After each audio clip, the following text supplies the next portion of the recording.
Hello and welcome to Rando Tech Info. So today we're talking about the new iPhone SE, the 2020 version of the SE. And personally, I think this is a huge play for Apple. I think they've done something really special here. I think they've done something really smart here. This thing starts at $399 and it has the A13 Bionic chip in it, which means it's running the latest and greatest innards, the latest and greatest specs from Apple for $399 price point. Now that only gets you 64 gigs of storage. So at that price point, I mean, maybe you don't care, but I would actually probably pay the extra $50, pay $449 and get the 128 gigs of storage, but that's just me. I think that's an even better value. But regardless, $400 for a new iPhone is crazy in 2020. In addition to the A13 chip, it's also got an IP67 rating. It's also got wireless charging. It can film in 4K, 60 frames per second. It's going to have all the advantages of the iPhone 11's newest software, post-processing, camera wizardry. So it's got a good camera on it. It might even perform like a great camera. And we know how good iPhones are with video and how good they have been for a long time.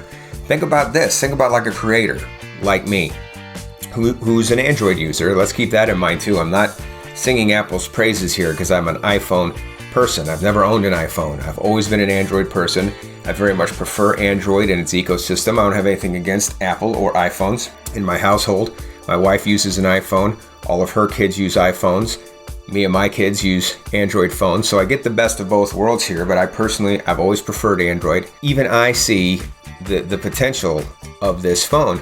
I could get this phone for $399, put it on the stand that my phone is in, my OnePlus 7T is sitting in right now to record this, and just leave it there. That would be my permanent video phone. That way I wouldn't have to set up the camera angle and everything every time I want to film. I would have just a stationary camera that was good to go all the time, and I know the quality would be great. So I guess the point I'm trying to make here is the price point of this device opens up Apple and opens up iPhones to a whole new audience that would not have maybe considered getting one before. It also introduces more people into the Apple ecosystem, and as we know, Apple recently has really started trying to put emphasis on their services. So by getting more iOS devices in more people's hands, they're going to sell more services.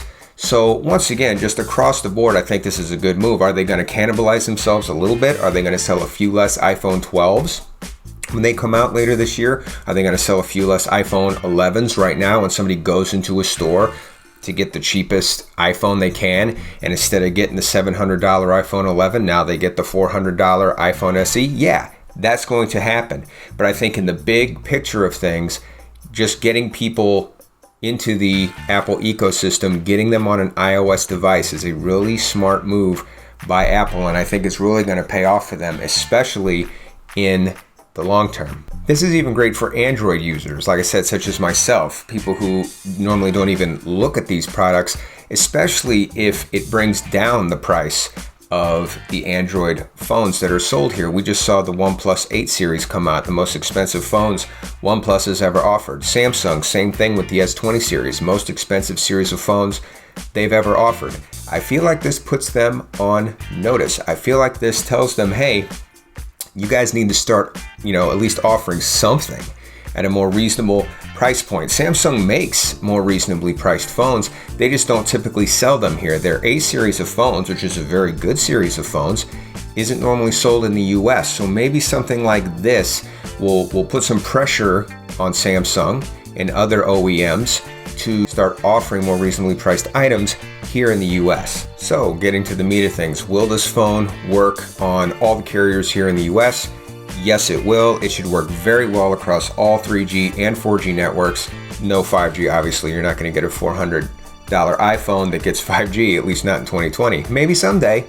That day's not today. But you will get excellent coverage on 3G and 4G. In fact, it uses 16 out of 16 4G bands here in the US. So you should get excellent coverage. So if you decide to get this phone, it's like a little starter iPhone for your little guy or your little gal, and you want something that's reliable, that should get good service wherever they go, then, and obviously that'll be somewhat based on your carrier, but this thing should get as good a phone reception as just about any other phone out there. So you should be able to rest easy with that. And It should work across all carriers, whether you buy it from a specific carrier or if you buy it unlocked directly through Apple.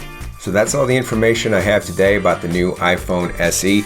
I'm really curious to hear your thoughts about this device, if you think this is a good move or not for Apple. And if you're an Android user such as myself, let me know what you think about this phone in the comments. And does this price point change things for you? And would you actually consider getting one? As always, I hope you found this video useful. Thanks for watching. And until next time, this is Rando Tech Info signing out.